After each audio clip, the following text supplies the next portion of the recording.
বিসমিল্লাহির রহমানির রহিম। আসসালামু আলাইকুম। অনার্স দ্বিতীয় বর্ষের ছাত্ররা কেমন আছো তোমরা? আশা করি সবাই ভালো আছো, সুস্থ আছো, নিরাপদে আছো। অনেকদিন পরে আবার আরেকটি কম্পারেটিভের ভার্টিব্রেটসের উপর একটি ক্লাস নিয়ে এসেছি। ইতিমধ্যে তোমরা তোমাদের প্র্যাকটিক্যাল পরীক্ষা সম্পন্ন করে ফেলেছো। এখন দ্বিতীয় বর্ষের ক্লাসের প্রতি আরও বেশি মনোযোগী হও। আর তোমাদের সিলেবাস তো প্রায় শেষের দিকে। হ্যাঁ, আমার সিলেবাস তো একেবারেই শেষের দিকে। এখন সামনে তোমাদের পরীক্ষা, কারণ পরীক্ষার জন্য বেশি সময় পাবে না। তো আজকে আমি তোমাদেরকে পড়াবো পাখির পালক। এই পাখির পালকটা তোমরা তোমাদের কোঅর্ডিনেট পার্টস ওই পেপারেও পড়েছো। সেখানে তোমাদের আরেকজন ম্যাডাম এই ক্লাসটা করিয়েছেন। আশা করি সেখানেও তোমরা ভালোভাবে বুঝতে পেরেছো। আজকে আমি আবার, যেহেতু কম্পারেটিভে আছে, আমার সিলেবাসে আছে, সেজন্য আজকে আমি আবার পালক কি, পালকের গঠন, বিভিন্ন প্রকার পালকের গঠন, তাদের কাজ, পালক কিভাবে গঠিত হয়, পরিস্ফুটন কিভাবে হয়, সেগুলো নিয়ে আলোচনা করব। তো চলো আমরা আমাদের ক্লাসে চলে যাই। আজকের আমার পড়ার বিষয় হচ্ছে পাখির পালক, ফিদার্স অফ বার্ড। এটা তোমরা এই পাখির পালক তোমরা তোমাদের অ্যানিম্যাল ডাইভার্সিটিতে কর্ডাটার যে অ্যানিম্যাল ডাইভার্সিটিগুলো আছে, বার্ড আছে, সেখানেও পাখির পালক তোমরা পড়েছো। আবার কম্পারেটিভে তোমাদের আছে। তা আমি তোমাদেরকে আজকে পাখির পালকের গঠনটা, বিভিন্ন প্রকার পাখির পালক, একটি আদর্শ পালকের গঠন, পালকের পরিস্ফুটন নিয়ে তোমাদের সাথে আলোচনা করব। তা আগে আসো আমরা জানি যে পালক কি। পালক পাখির এক অনন্য বৈশিষ্ট্য। আমরা কিন্তু অ্যাভিস শ্রেণীকে প্রথমেই চিহ্নিত করি সারা দেহ পালকে আবৃত। হ্যাঁ, তাহলে অ্যাভিস শ্রেণী মানে পাখির এক অনন্য বৈশিষ্ট্য। প্রকৃত পালক পাখি ছাড়া অন্য কোনো প্রাণীতে দেখা যায় না। ত্বকোদ্ভূত অঙ্গ হালকা হলেও, এটি একটি ত্বকোদ্ভূত অঙ্গ, এটি হালকা হলেও মজবুত, স্থিতিস্থাপক, এর ভিতরে পানি প্রবেশ করতে পারে না, তাপ ও বিদ্যুৎ কুপরিবাহী। তাহলে দেখো পাখি, দেখো তোমরা কিন্তু প্রায়ই দেখো পাখি কিন্তু কারেন্টের লাইনের উপর, বিদ্যুতের তারের উপর বসে থাকে। হ্যাঁ, ওদের পালক তাপ কুপরিবাহী দেখে, বিদ্যুৎ কুপরিবাহী দেখে এদের কিন্তু কারেন্ট লাগে না। কিন্তু তুমি যদি একটা তারের মধ্যে হাত দেওয়ার সাথে সাথে কিন্তু তোমার শক লাগবে, কিন্তু ওদের কিন্তু শক লাগে না, কারণ ওদের পালকটা হচ্ছে বিদ্যুৎ কুপরিবাহী এবং তাপ কুপরিবাহী। মেলানিন নামক রঞ্জক পদার্থ থাকায় পাখির বিভিন্ন রং দেখা যায়। হ্যাঁ, কোনো পাখি নীল, কোনো পাখি সবুজ, টিয়া পাখি কত সুন্দর সবুজ, ঠোঁটটা লাল, কোনো কাক যেমন কালো, কোকিল কালো, আবার হলদে পাখিও আছে। তাহলে মেলানিনের কারণে এদের পালকের মধ্যে বিভিন্ন রং হয়ে থাকে। চঞ্চু পা ছাড়া পাখির সমগ্র দেহে পালক দ্বারা আবৃত। তাহলে পালক কি আমরা জানলাম। তাহলে এখন চলো আমরা ডিটেলস বর্ণনায় চলে যাই, যে পালকের প্রকারভেদগুলো কেমন হয় ছবি দেখে দেখে আমি বোঝানোর চেষ্টা করব। চলো আমরা পালকের প্রকারভেদ সম্পর্কে জানি। এখন আমি তোমাদের সাথে আলোচনা করব পাখির বিভিন্ন প্রকার পালক, পাখির পালকের প্রকারভেদ। দেখো আমি এখানে পালকের প্রকারভেদগুলোর নাম লিখেছি। দু ধরনের প্রকারভেদ লিখেছি। কতে লিখেছি উড্ডয়ন পালক। উড্ডয়ন পালকে আছে রেমিজেস, রেক্ট্রিসেস, কভার্স পালক। আর নিচে দেখো খতে দিয়েছি আবরণী পালক। আবরণী পালকে আছে কন্টুর পালক, ফাইলোপ্লুম, ডাউন পালক, পাউডার পালক, রিক্টাল ব্রিসেল পালক। এই পালকগুলোর বিভিন্ন পাখিতে এই বিভিন্ন ধরনের পালকগুলো দেখা যায়। আমি ধাপে ধাপে তোমাদেরকে এখন ছবি দিয়ে এই উড্ডয়ন পালক, আবরণী পালক, এই প্রকারভেদগুলো, তোমাদের বৈশিষ্ট্য এবং কাজগুলো আমি বুঝিয়ে দেব। দেখো এখানে কতগুলো পালকের ছবি আমি তোমাদের জন্য সেট করেছি, দেখো। এবং আমি যতগুলো পালকের প্রকারভেদের নাম বলেছি সেই পালকগুলোর ছবি এখানে আছে। তো পাখির পালক সাধারণত দুভাগে বিভক্ত, তো একটু আগেই আমি বলেছি। উড্ডয়ন পালকের মধ্যে যেই পালকগুলো আমরা দেখতে পাবো, সেই উড্ডয়ন পালকের মধ্যে থাকবে হচ্ছে রেমিজেস, রেক্ট্রিসেস এবং কভার্স পালকগুলো। তার মধ্যে কবুতরের দেখো এই যে উড্ডয়ন পালকগুলোর মধ্যে দেখো ক নাম্বার উড্ডয়ন পালক, খ হচ্ছে উড্ডয়ন পালক, গ উড্ডয়ন পালক। হ্যাঁ, ক হচ্ছে রেমিজেস, খ রেক্ট্রিসেস, গ হচ্ছে কবুতরের কন্টুর পালক। এই যে এই পালকগুলোকে, এই উড্ডয়ন পালক, এরূপ পালক আকারে বেশ বড় হয়। দেখো এই পালকগুলো কিন্তু আকারে বেশ বড়, এই যে তিনটা পালকের ছবি এখানে দেখতে পাচ্ছ। এইরূপ পালক, এই পালকগুলো বেশ বড় হয় এবং মজবুত হয়, খুব মজবুত। যা পাখির ওড়ার সাথে মানে উড্ডয়নের সাথে সরাসরি সংযুক্ত। পাখি যে উড়ে সেই ওড়ার জন্য এই পালকগুলো মুখ্য ভূমিকা পালন করে। উড্ডয়ন পালক কুইল পালক নামে পরিচিত। তোমাদের অনেক সময় প্রশ্ন আসে যে কুইল পালকের বর্ণনা দাও, তখন এখান থেকে একটা উড্ডয়ন পালকের বর্ণনা তোমরা সুন্দরভাবে ছবি এঁকে বর্ণনা দিলে সুন্দর করে হয়ে যাবে।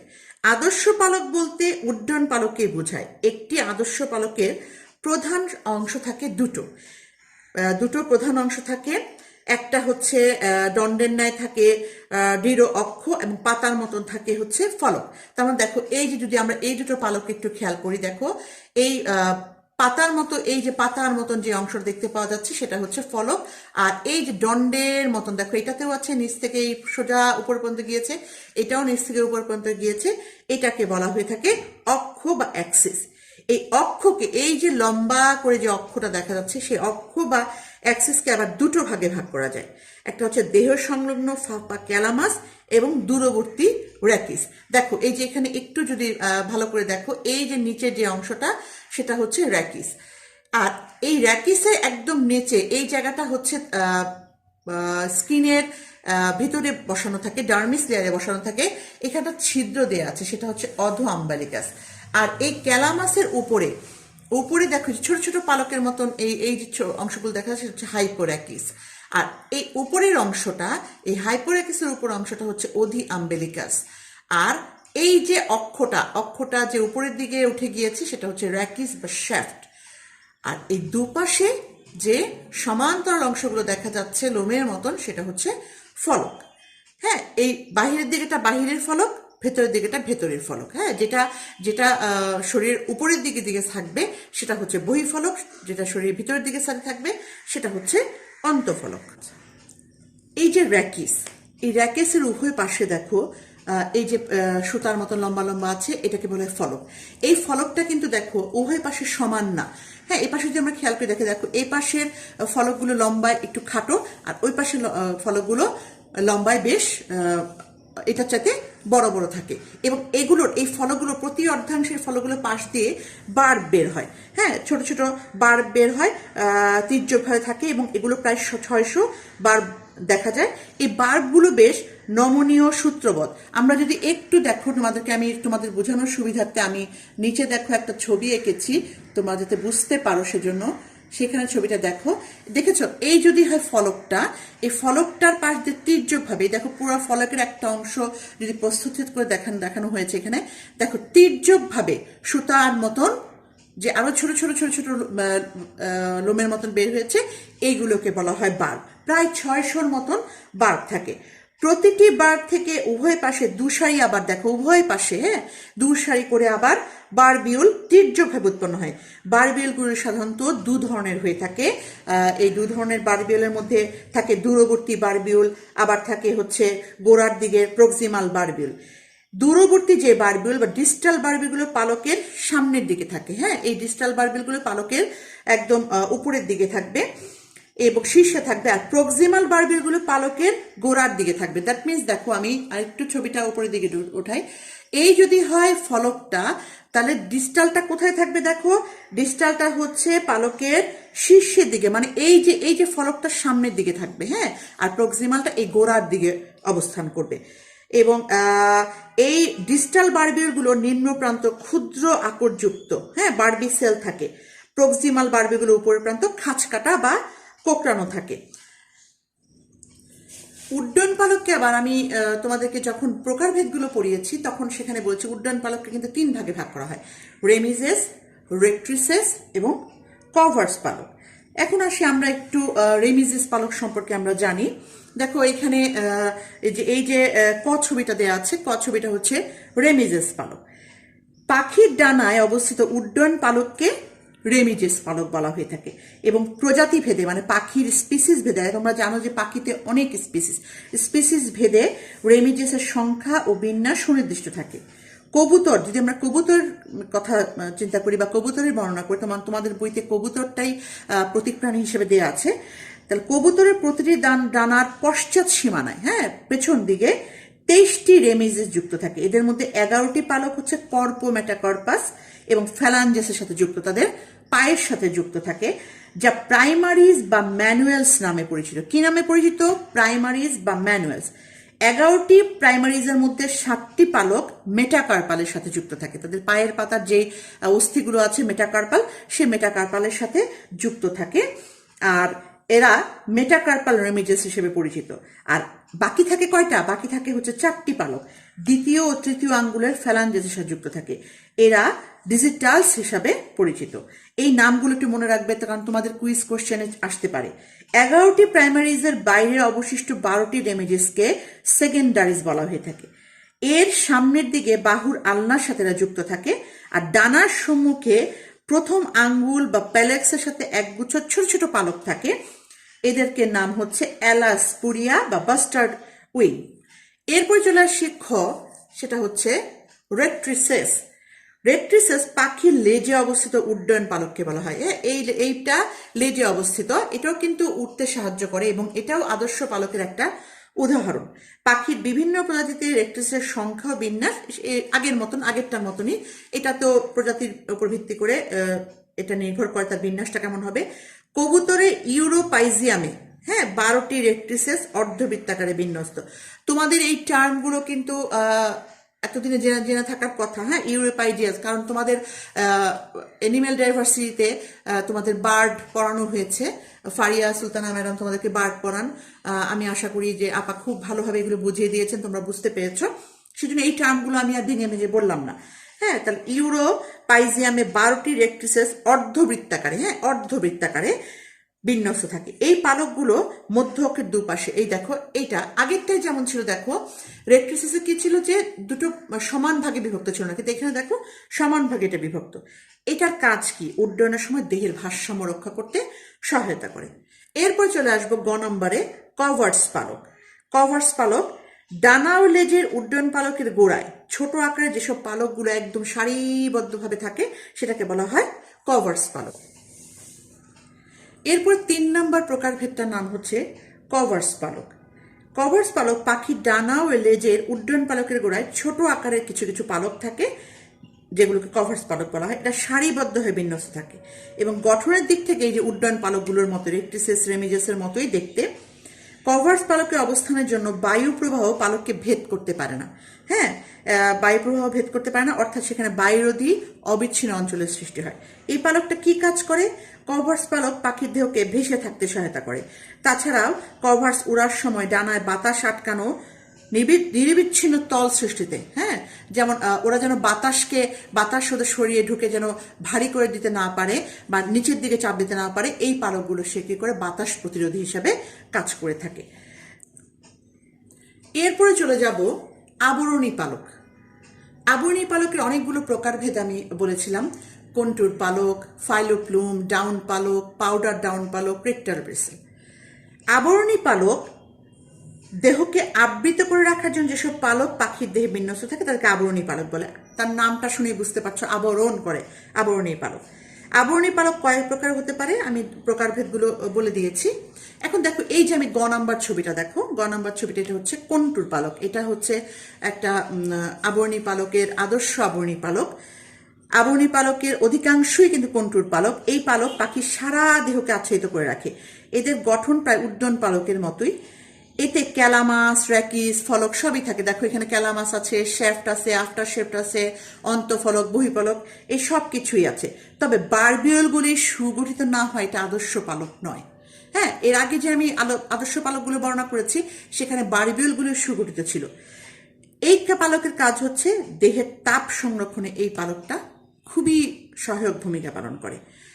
তারপরে দেখো এর পাশে যে একটা লম্বা একটু অন্য ধরনের, দেখো বাকি যে 3টা পালক আমি দেখিয়েছি তার থেকে একটু ভিন্ন ধরনের একটা পালক আছে।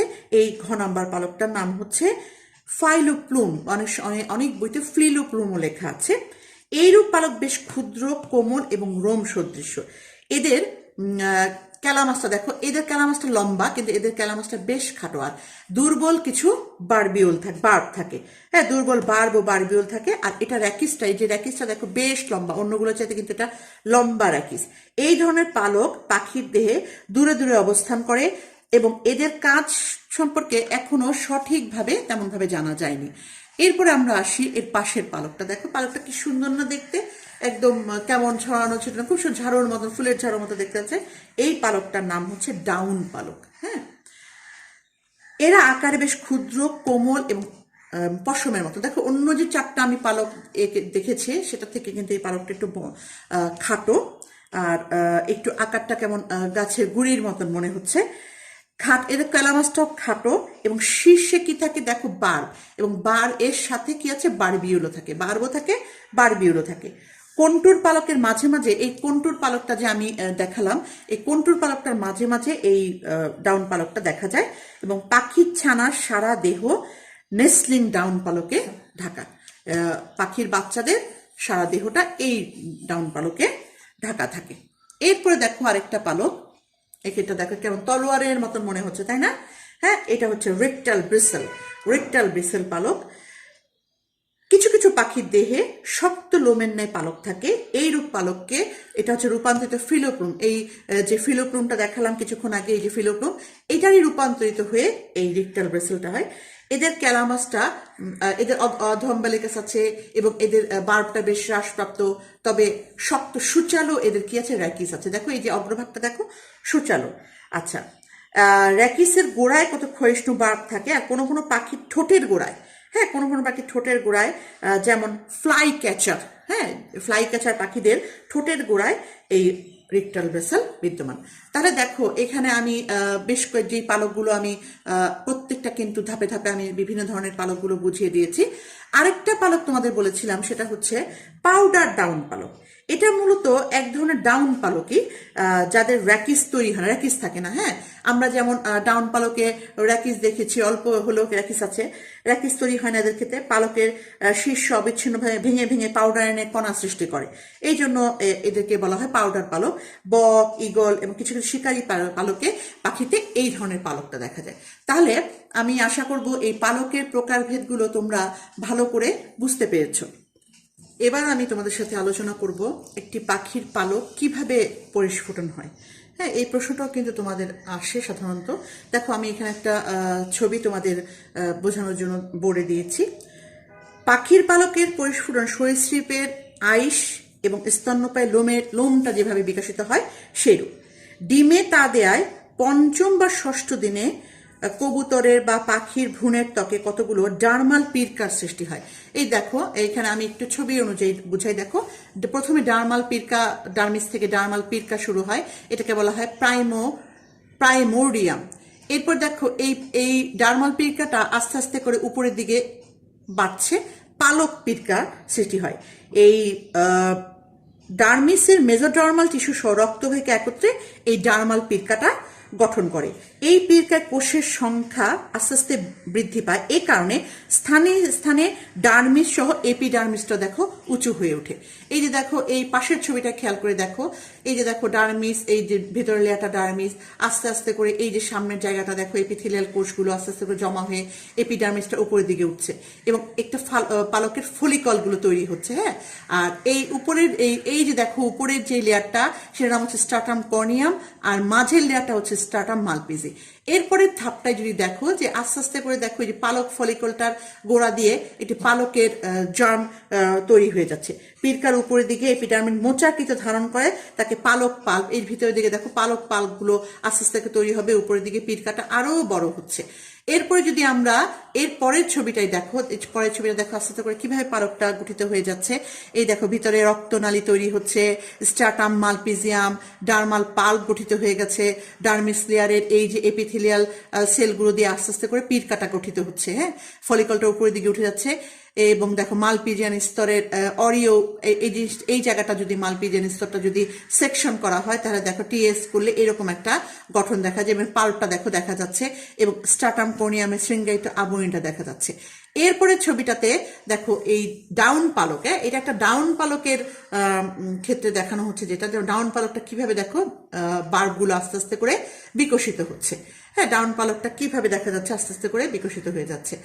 তারপরে দেখো এই 6 নম্বর ছবিটা দেখো, একটা পালকগুলো যে তৈরি হচ্ছে এই পালকের, দেখো কন্টুর পালকের ছবিটা দেখা যাচ্ছে এখান থেকে স্থায়ী একটা ফলিকল, স্থায়ী ফলিকল তৈরি হচ্ছে।